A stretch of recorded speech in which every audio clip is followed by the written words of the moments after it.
हम जहाँ पर गुणे का निशान लगाए हैं, ये देखो गुणे के निशान, ये वाला क्षेत्र, ये वाला क्षेत्र और ये वाला क्षेत्र है। शांत रहो। गुणे का क्षेत्र जो है या गुणे का जो क्षेत्र हमने दर्शाया है, यह सदाबहार वनों को प्रदर्शित करता है। किनको? सदाबहार वनों को प्रदर्शित करता है। सदाबहार का मतलब जान रहे होंगे कि क्या, कि ये एक ही समय में अपने पत्तों को झाड़ने का कार्य नहीं करते हैं, है ना। और जो वृक्ष एक ही समय में सारे के सारे पत्ते गिरा देता है, उन्हें हम पर्णपाती वन के नाम से जानते हैं, लेकिन हम इनको सदाबहार के नाम से जानते हैं। ये देखो, यह अगर कहा जाए तो पश्चिम तट कहलाता है। और पूछा जाए कि पश्चिम तटीय क्षेत्रों में किन वनों की अधिकता पाई जाती है, वे कोई और वन नहीं है, वे सदाबहार वन होते हैं। और लक्षद्वीप ये हमारा है। लक्षद्वीप की राजधानी क्या है? कावारत्ती है। यहाँ पर भी क्या है? यहाँ पर भी सदाबहार वन पाए जाते हैं। और यह देखो, ये क्षेत्र अंडमान निकोबार द्वीप समूह का ये क्षेत्र है, यहाँ पर भी सदाबहार वन पाए जाते हैं। यहाँ पर असम है, अरुणाचल प्रदेश है, मणिपुर है, मेघालय है ना। यहाँ पर भी जो है कि कौन से वन पाए जाते हैं? सदाबहार वन पाए जाते हैं, है ना। और उसके बाद यहाँ पर भी मध्य प्रदेश और महाराष्ट्र का कुछ भाग है, यहाँ पर भी क्या पाए जाते हैं? सदाबहार वन पाए जाते हैं। तो सदाबहार वनों के बारे में जान लेते हैं। सबसे पहला पॉइंट, प्रश्न अगर कहता है कि पश्चिमी घाटों में, पश्चिमी घाट, इनको हम पश्चिमी घाट के नाम से जानते हैं। ये जो है ये पूर्वी घाट है। पश्चिमी घाटों में कौन से वन पाए जाते हैं? सदाबहार वन पाए जाते हैं। कौन से वन पाए जाते हैं? सदाबहार वन। कहाँ पर? पश्चिमी घाटों में। लक्षद्वीप में भी कौन से वन पाए जाते हैं? सदाबहार वन पाए जाते हैं। अंडमान निकोबार द्वीप में कौन से वन? अच्छा, सदाबहार वन की अधिकता है, ऐसा नहीं कि सदाबहार के अलावा कोई और वन नहीं है, सदाबहार की अधिकता है ना। अब यहाँ पर देखें, सबसे पहला काम है कि सदाबहारी वन जो पाए जाते हैं, वहां पर वर्षा कितने डिग्री से कितने डिग्री के मध्य होती है?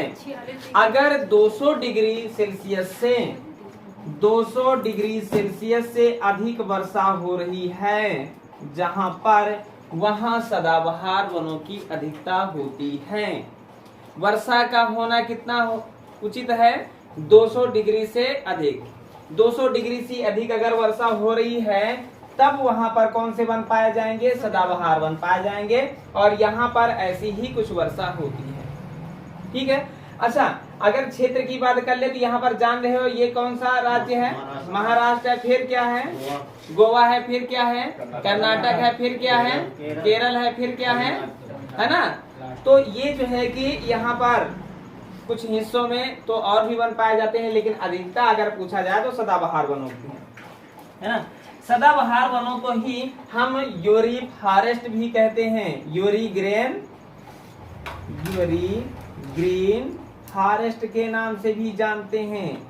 हो सकता है सदाबहार के स्थान पर जो है कि सदाबहार ऑप्शन में ना हो, तो सदाबहार वनों को एवरग्रीन फॉरेस्ट भी कहते हैं। क्या कहते हैं? एवरग्रीन फॉरेस्ट भी कहते हैं। और इन्हें हम जो है कि एक और नाम देते हैं, जिसे हम कहते हैं चीर हरित, है ना। सदाबहार वनों को किन किन नामों से जाने? एवरग्रीन फॉरेस्ट के नाम से भी जानते हैं और चीर हरित के नाम से भी जानते हैं। यहाँ पर 200 डिग्री से अधिक वर्षा होती है। इतने पॉइंट क्लियर हुए। और उसके बाद हम देखें सदाबहार वनों को उष्णकटिबंधीय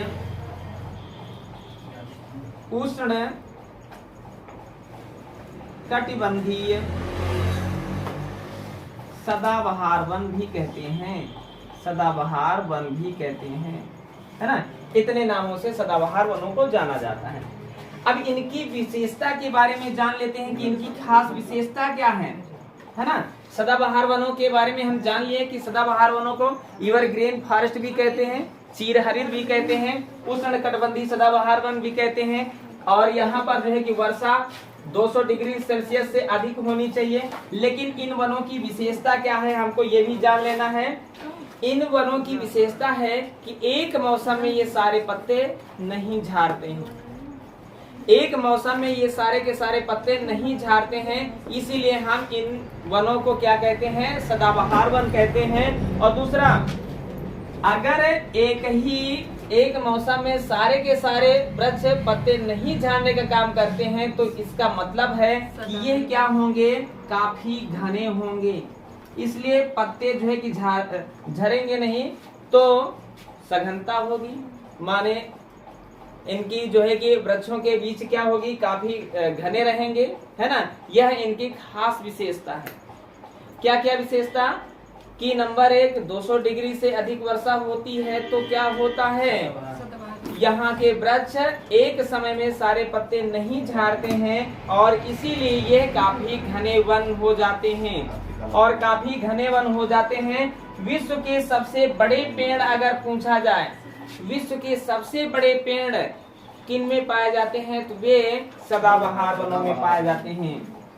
विश्व के सबसे बड़े वृक्ष, सबसे बड़े वृक्ष किसमें पाए जाते हैं, तो इसी में पाए जाते हैं। ठीक है, सदाबहार वनों में ही पाए जाते हैं। इतने पॉइंट हुए।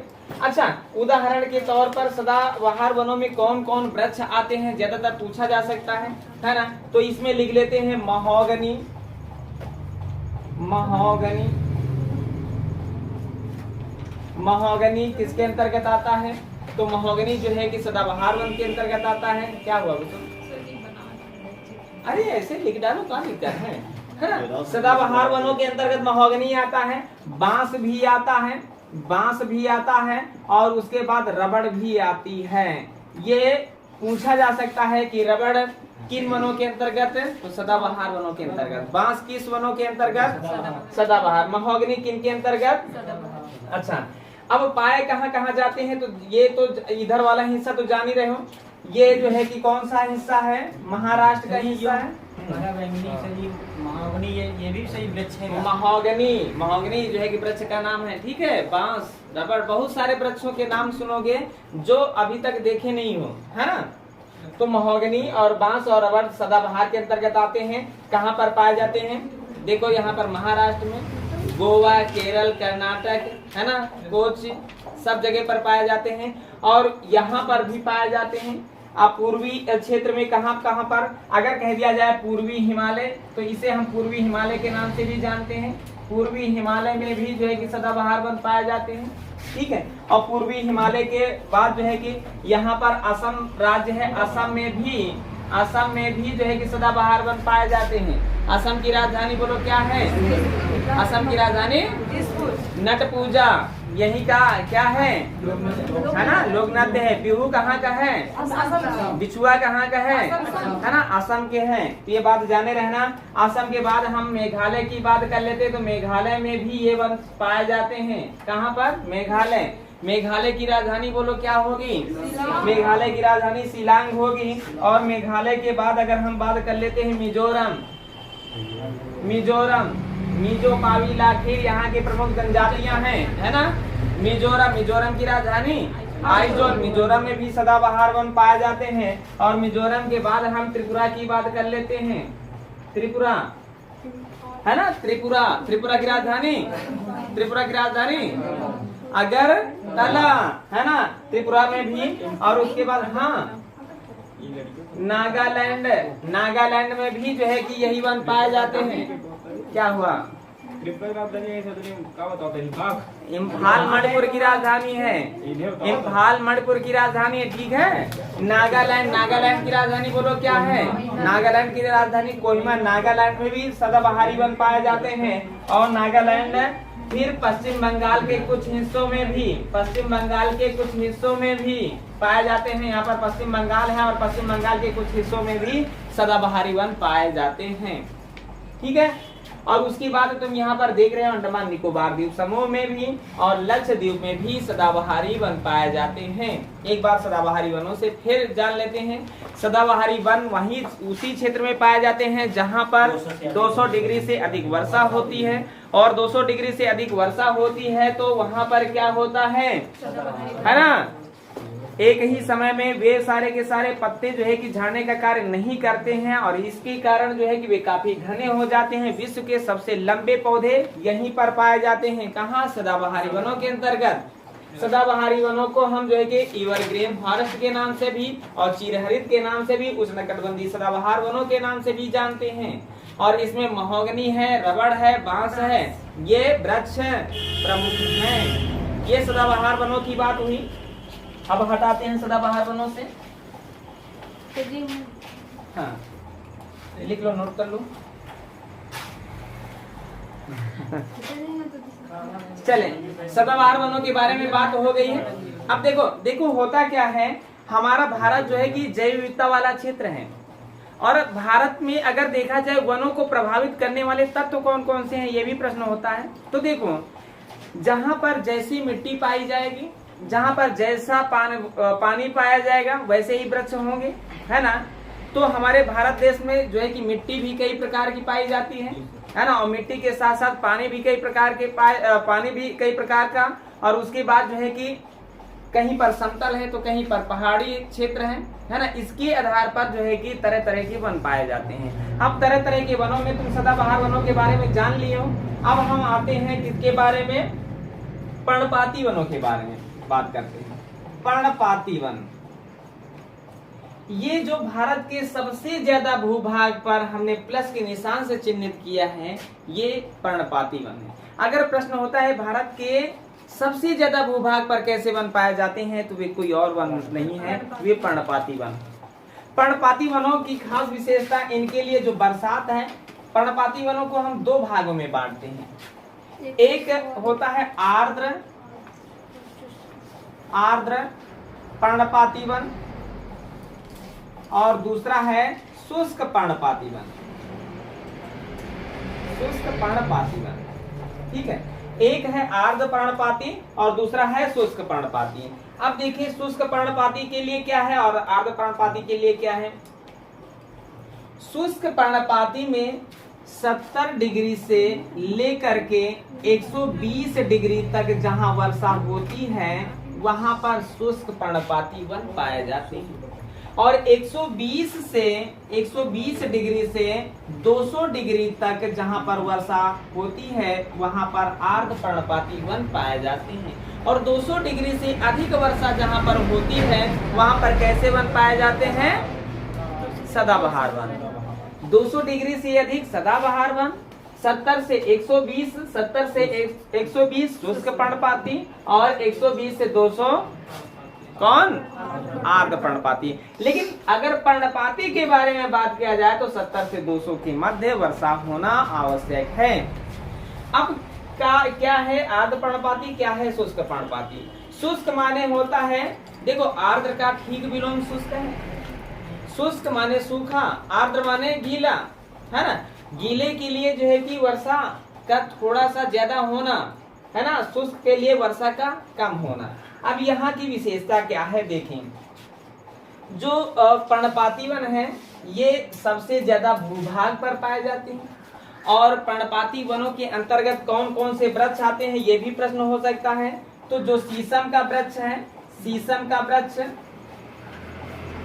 शीशम जो है पर्णपाती वनों के अंतर्गत ही आते हैं। अच्छा, एक चीज है, सबसे ज्यादा भूभाग पर पाए जाते हैं, है ना। 70 से जो है कि 200 डिग्री के मध्य पर्णपाती के लिए वर्षा का होना आवश्यक है। 200 डिग्री से जहां वर्षा ज्यादा होती है, वहां पर सदाबहार वन पाए जाते हैं। तो जहां पर ज्यादा वर्षा होगी, वहां के पेड़ कैसे होंगे, सदाबहारी होंगे। वे एक समय में अपने पत्ते नहीं झाड़ते, और अपने पत्ते नहीं झाड़ते तो वे काफी घने हो जाते हैं। पर्णपाती क्यों इनको कहा गया है, पर्णपाती इसलिए कहा गया कि एक मौसम में ये सारे के सारे अपने पत्ते गिरा देने का कार्य करते हैं। एक मौसम में जो वृक्ष अपने सारे पत्ते जो कि झाड़ देते हैं, वे कौन से वृक्ष कहलाते हैं, पर्णपाती वनों के अंतर्गत माने जाते हैं, जैसे कि शीशम। और शीशम के साथ साथ अगर हम बात करें कि कोई भी फल, अधिकतर फलों के वृक्ष जो हैं, अधिकतर फलों के वृक्ष जो हैं, वे क्या करते हैं, एक मौसम में अपने सारे पत्ते गिरा देने का कार्य करते हैं। लगभग फलों के सारे वृक्षों की बात होती है। हम लगभग में कहें, कुछ जो है कि अपवाद भी है, कुछ ऐसे वृक्ष हैं जो सदाबहार में भी पाए जाते हैं, लेकिन अधिकतर जो फलों वाले वृक्ष हैं, वे सारे के सारे पर्णपाती वनों के अंतर्गत पाए जाते हैं। अच्छा, उसके बाद हम कर लेते हैं एक कौन सा वन है, सागवन। सागवन कई बार पूछा गया है। सागवन जो है कि किसके अंतर्गत होते हैं? पर्णपाती। अच्छा, सदाबहारी वनों में एक बात बताए थे कि सबसे ज्यादा लंबे वृक्ष किन में पाए जाते हैं? सदाबहारी में पाए जाते हैं। क्यों? क्योंकि वहां पर जो है कि बरसात ज्यादा होती है और बरसात ज्यादा होने के कारण ये पत्ते नहीं झाड़ते हैं और ये काफी घने होते हैं। और जब घने होते हैं तो जो पेड़ होते हैं वे सूर्य का प्रकाश पाने के लिए एक दूसरे से होड़ मचाए होते हैं आगे बढ़ने के लिए कि हमें सूर्य का प्रकाश चाहिए। और सूर्य का प्रकाश चाहिए तो चारों ओर से पौधे घेरे हुए हैं पेड़, और पेड़ घेरे हुए हैं तो उनसे सूर्य का प्रकाश नहीं मिलता है। तो क्या करते हैं? वे उनसे आगे बढ़ने का प्रयास करते हैं और बड़े होते हैं, है ना। और जब वे अपना प्रयास करते हैं कि उनसे बड़े होते हैं तो बगल वाले उनसे भी आगे बढ़ने का प्रयास करते हैं। और इस दशा में क्या होता है कि सबसे ज्यादा बड़े वृक्ष सदाबहार वनों के अंतर्गत पाए जाते हैं। लेकिन अगर कहा जाए सबसे ज्यादा इमारती लकड़ियां कहाँ पर मिलती हैं? इमारती लकड़ियों की बात अगर हम कर देते हैं तो वे कहीं और नहीं है, पर्णपाती के अंतर्गत। ठीक है, इमारती लकड़ियों का जिनका प्रयोग हम सबसे ज्यादा करते हैं, जिन लकड़ियों का प्रयोग हम सबसे ज्यादा करते हैं, बहुत सारी वस्तुओं को बनाने का निर्माण करते हैं, वे जो है कि किन वृक्षों के अंतर्गत पाए जाते हैं? पर्णपाती के अंतर्गत पाए जाते हैं। बात क्लियर हुई? और उसके बाद अच्छा, यह एक मौसम में सारे पत्ते झाड़ देने का कारण क्या है? एक मौसम में सारे पत्ते झाड़ देने का कारण क्या है? कि पानी का संचय सही से हो सके। भाई बरसात ज्यादा होगी नहीं, और बरसात होगी नहीं तो पौधे क्या करेंगे? पौधों को पानी मिलेगा नहीं। और जिन पौधों में पत्तियां ज्यादा होती हैं तो पत्तियों का कार्य क्या होता है? भोजन बनाना, है ना। और पत्तियां तभी हरी भरी होंगी जब उनके लिए पर्याप्त मात्रा में पानी हो, और पानी है नहीं तो पत्तियां अपने आप में गिर जाएंगी, है ना। तो पानी के संचय के लिए जो है कि ताकि पत्तियां अगर गिर जाए तो हमारा जो पेड़ है वह पूरा अच्छी तरीके से बना रहे, इसलिए पत्तियां गिरा देने का कार्य होता है ना। किनके द्वारा? पर्णपाती वनों के द्वारा। पर्णपाती वनों को दो भागों में बांटते हैं, आर्द्र पर्णपाती, शुष्क पर्णपाती। और ये हमारे भारत देश के सबसे बड़े भूभाग पर पाए जाने वाले वृक्ष हैं। कौन? पर्णपाती। और यहाँ पर इमारती लकड़ियां भी मिलती हैं। फल वाले जितने भी पेड़ पौधे होते हैं वे सब पर्णपाती के अंतर्गत पाए जाते हैं, है ना। और उदाहरण तुमको बता दिए हैं, जैसे शीशम है, फल है, सागवान है। अच्छा, सागवान की बात अगर हम यहाँ पर कर दिए हैं तो सदाबहारी में कौन कौन से बात किए? बांस है, रबर है, और कौन कौन से? महोगनी है ना। तो ये रहे जो है कि किनके? पर्णपाती के बारे में। तो पर्णपाती हो गया। अब इसको हटा देते हैं, दूसरा, है ना, हटा दिया जाए। अच्छा, अब पर्णपाती के बाद हम मैंग्रोव वन के बारे में बात करते हैं। मैंग्रोव वन कहाँ पर पाए जाते हैं? मैंग्रोव वन को हम डेल्टाई वन भी कहते हैं। ये जो चिन्हित किया गया है गोले से, इन्हें हम मैंग्रोव वन के नाम से जानते हैं। किस नाम से जानते हैं? Mangrove one. और इन्हीं को ही हम डेल्टाई वन के नाम से जानते हैं। डेल्टाई वन के नाम से जानते हैं। क्यों? क्योंकि नदियां अपने मुहाना बनाती हैं। नदियां जहां पर गिरती हैं उसी क्षेत्र को हम डेल्टाई क्षेत्र कहते हैं, और वहां पर उगने वाले पौधों को हम डेल्टाई वृक्ष या डेल्टाई वन के नाम से जानते हैं। अब यहाँ पर देखिए मैंग्रोव वन, इन्हीं को यहाँ पर हम कह लेते हैं सुंदरी वृक्ष पाए जाते हैं। कौन से वृक्ष पाए जाते हैं? सुंदरी वृक्ष पाए जाते हैं। कौन से वन पाए जाते हैं? सुंदरी वृक्ष पाए जाते हैं। विश्व में अगर पूछा जाए सबसे बड़ा डेल्टा कहाँ है? सुंदरवन का डेल्टा, है ना। सुंदरवन का डेल्टा कहाँ पर है? पश्चिम बंगाल। पश्चिम बंगाल में सुंदरवन का डेल्टा, है ना, पश्चिम बंगाल में। और ये सबसे बड़ा डेल्टा बनाता है ना, पश्चिम बंगाल में सुंदरवन। अच्छा, अब यहाँ से बात इतनी हो गई सुंदरवन। अच्छा, ये डेल्टा कौन सी नदी बनाती है? गंगा और ब्रह्मपुत्र। अच्छा, चलें, मैंग्रोव वन की विशेषता क्या है? मैंग्रोव वन की विशेषता क्या है? देखें, मैंग्रोव वन की विशेषता है कि ये जो है कि झाड़ी नुमा होते हैं। क्या होते हैं? झाड़ी नुमा। अगर झाड़ी नुमा है वृक्ष तो क्या होगा, क्या खासियत मिलती है, वहां पर जब झाड़ी नुमा वृक्ष जहाँ कहीं पर पाए जाएंगे तो वहां पर मिट्टी का कटाव रुकेगा, है ना, मिट्टी का कटाव रुकेगा। जहां पर वृक्ष अधिक है तो वहां पर क्या, मिट्टी का कटाव रुकता है ना। तो विशेषता जो है कि मैंग्रोव वनों की क्या है कि वे झाड़ी नुमा होते हैं, और झाड़ी नुमा है तो समझ लेते हैं मिट्टी को कटाव से रोकने का कार्य करते हैं। अच्छा, झाड़ी नुमा के बाद जो है कि उनकी जो जड़ें होती हैं, वे आपस में एक दूसरे से फंसी होती हैं, है ना, ताकि जो है कि मिट्टी का कटाव जो है कि ना हो पाए। जड़ें जो होती हैं एक दूसरे से फंसी हुई होती हैं, जिसके कारण मिट्टी का कटाव नहीं होता है ना। और उसके बाद मैंग्रोव वन की एक और विशेषता है कि वे जो मैंग्रोव वन है वे खारे पानी में भी आसानी से उगने का कार्य करती हैं। खारे पानी में भी उगने का कार्य करती हैं। खारे पानी में भी आसानी से उगते हैं कौन से वृक्ष, मैंग्रोव वृक्ष। बात क्लियर हुई। अच्छा, इसके बाद हम आते हैं और खारे पानी की बात करें चाहे लवणीय जल की बात करें, सब में उगने वाले पौधे कौन से, है ना, कौन से पौधे, हाँ कौन से, मैंग्रोव वन। अच्छा, मैंग्रोव वन में बात होती है। अच्छा, एक चीज बताओ, अगर मैंग्रोव और या डेल्टाई वन पाए जाते हैं यहाँ पर, है ना, इनकी जो जड़ें होती है आपस में एक दूसरे से लगी हुई होती हैं, ये झाड़ी नुमा होते हैं, तो ये हमारे देश को किससे सुरक्षा प्रदान करते हैं, सुनामी और बाढ़ से। कहने का मतलब है पहला झटका यही लेने का कार्य करते हैं। भाई जंगल है ना, और पेड़ पौधे जो है कितना घने हुए हैं, झाड़ी नुमा है कि पानी जब पहले टक्कर देता है तो पानी को जो है यही पेड़ पौधे ही रोक लेते हैं, है ना। तो सुनामी से भी हमारे देश को बचाने का कार्य करते हैं कौन से वन, तो वे कोई और नहीं है, मैंग्रोव वन, है ना। सबसे पहले टक्कर देने वाले यही हैं। अच्छा, अब यहाँ पर बात होती है कि ये कहाँ पर, तो सबसे ज्यादा की बात कर लेते हैं, तो सबसे ज्यादा जो है कि, है ना, सबसे ज्यादा पश्चिम बंगाल की बात कर लेते हैं और पूर्वी घाट के कुछ भागों में कर लेते हैं। ठीक है, ये रहे इनकी मैंग्रोव वनों की विशेषता और मैंग्रोव वनों के बारे में। अच्छा, मैंग्रोव वन के बारे में ये बात हुई। अब इसके बाद जो है कि कौन सा पॉइंट रह गया, ये हिमालयी वन, है ना। हिमालयी वन की बात करते हैं तो हिमालयी वन देखो यहाँ पर क्या होता है, उत्तर में हिमालय पर्वत है, यहाँ पर बर्फ भी जो है कि जमी हुई होती है।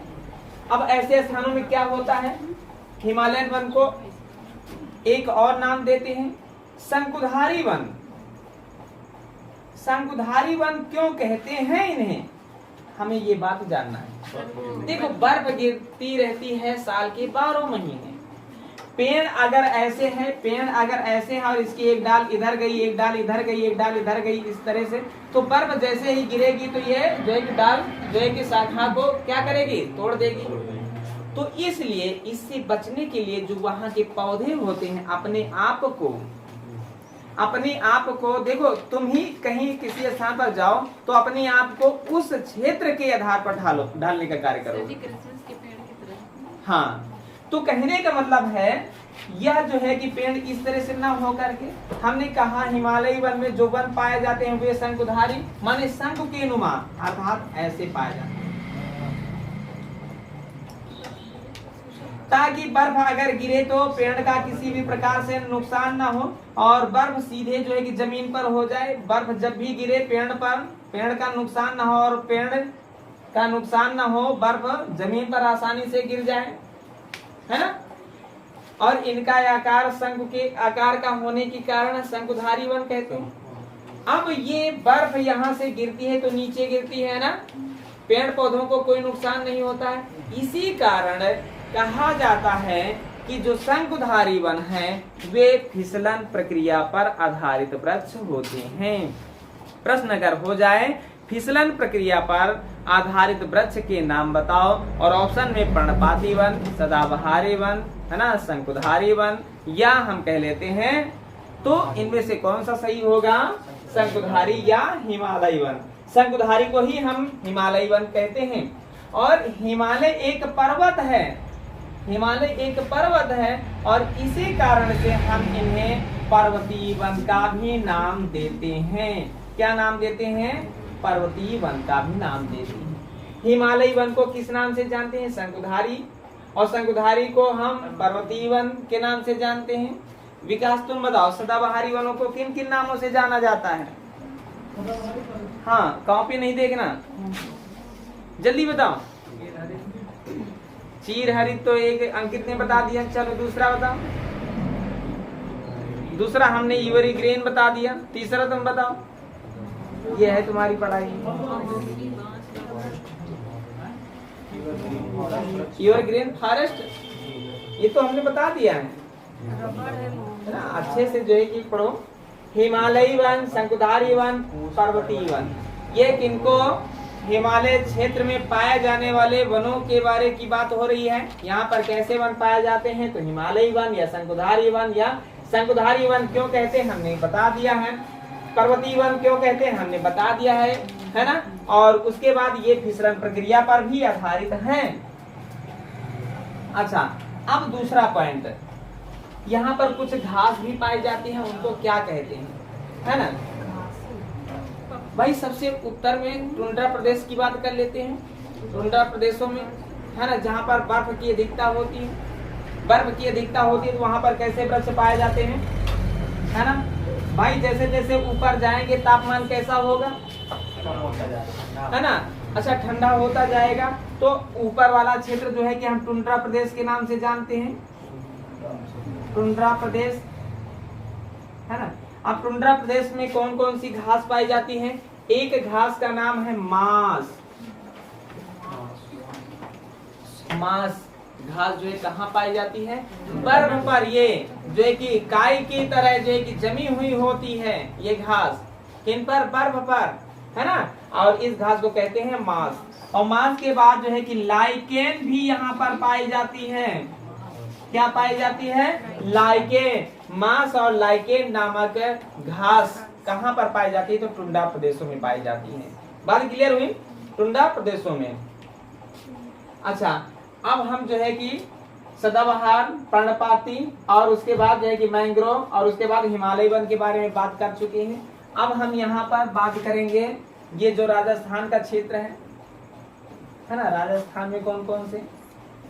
अच्छा, एक चीज बताओ, हिमालयी क्षेत्रों में जो पाए जाते हैं वो क्षेत्र भी पूछ सकता है। तो हिमालय क्षेत्र के अलावा जैसे राज्यों की बात कर दिया जाए तो देखिए ये हमारा लद्दाख भी यहाँ पर है, और लद्दाख के बाद हम जम्मू कश्मीर की बात कर लेते हैं। जम्मू कश्मीर के बाद जो है कि हम सिक्किम के कुछ हिस्से की बात कर लेते हैं, है ना। सिक्किम के भी कुछ हिस्सों में ये वन पाए जाते हैं। और सिक्किम के बाद हम कर लेते हैं अपने उत्तर प्रदेश से अलग हुआ, 11 जिलों को काट करके भगा था कौन? उत्तराखंड की भी बात कर लेते हैं, उत्तराखंड की भी बात कर लेते हैं। यहाँ पर भी जो है कि ऐसे वन पाए जाते हैं। और उत्तराखंड के अलावा जो है यहाँ पर देखो, यहाँ पर चिन्हित है अरुणाचल प्रदेश। अरुणाचल प्रदेश की बात कर लेते हैं। यहाँ पर कौन से वन पाए जाते हैं? कौन से वन पाए जाते हैं? पर्णपाती नहीं, हिमालय वन पाए जाते हैं। ठीक है, हिमालय वन पाए जाते हैं। अब बात होती है यह जो क्षेत्र भूभाग है ना, ये थार का मरुस्थल जहाँ पर बसा हुआ है। अजय बात ना करो। थार का मरुस्थल हमारे भारत देश का सबसे बड़ा मरुस्थल है ना। अच्छा, थार का मरुस्थल सबसे बड़ा मरुस्थल है ना। और हमारे भारत का ही नहीं, ये पाकिस्तान का भी सबसे बड़ा मरुस्थल है ना। इसलिए कि भारत देश से पाकिस्तान तक फैला हुआ है। अच्छा, पाकिस्तान और भारत देश के मध्य कौन सी सीमा रेखा है? डूरंड है, रेड क्लिफ है। रेड क्लिफ का निर्धारण कब हुआ था? 1947। अब हम देखते हैं ये वन कौन से वनों के नाम से जाने जाते हैं? बोलो, कौन से वनों के नाम से जाने जाते हैं? उष्णकटिबंधीय नहीं, मरुस्थलीय वन। हाँ, मरुस्थलीय वन है, इसलिए कि यहाँ पर मरुस्थल बालू ही बालू है ना। इन्हें हम मरुस्थलीय वन के नाम से जानते हैं। और जितने भी मरुस्थलीय वन होते हैं वे कांटेदार होते हैं, कांटेदार होते हैं। और कांटेदार होने के साथ साथ जो है कि ये अपनी पत्तियां जो होती हैं, है ना, ये पौधे अपनी पत्तियों का आकार जो है कि छोटा देते हैं। इनकी पत्तियां जो होती हैं वे क्या होती हैं, पत्तियां छोटी होती हैं और पत्तियां छोटी होने के साथ साथ नुकीली होती हैं और नुकीली के साथ साथ पत्तियां मोटी होती हैं। इसलिए कि मोटी पत्तियों को देखा होगा, अगर पानी ना मिले तो भी जो है कि वे हरी भरी दिखती हैं, है ना, क्योंकि यहाँ पर पानी की कमी है। पानी की कमी है। अगर पत्तियां होंगी और पत्तियां बड़ी होंगी और पत्तियां जो है कि पतली होंगी तो बिना पानी के वे मुरझा जाएंगी, है ना, और मुरझा जाएंगी, पेड़ फिर जो है कि चलेगा नहीं। इसलिए पत्तियां हैं तभी पेड़ों को जो है कि भोजन जो है कि पर्याप्त मात्रा में मिलेगा। इसलिए यहाँ के पेड़ पानी का संचय सही से कर पाने के लिए अपने जो है कि वृक्षों में कांटों का प्रयोग ज्यादा करते हैं, है ना, कांटों का प्रयोग। और पत्तियां भोजन बनाने के लिए जो पत्तियां होती हैं वे पत्तियां जो होती हैं उनका आकार छोटा होता है और उनका आकार मोटा होता है और उनका आकार नुकीला होता है। यह किनकी विशेषता है, मरुस्थलीय वनों की विशेषता है। किनकी विशेषता है? और ये सब किस लिए, कांटेदार, कांटा, पत्तियां छोटी, नुकीलापन और पत्तियां मोटी, ये कारण क्या है?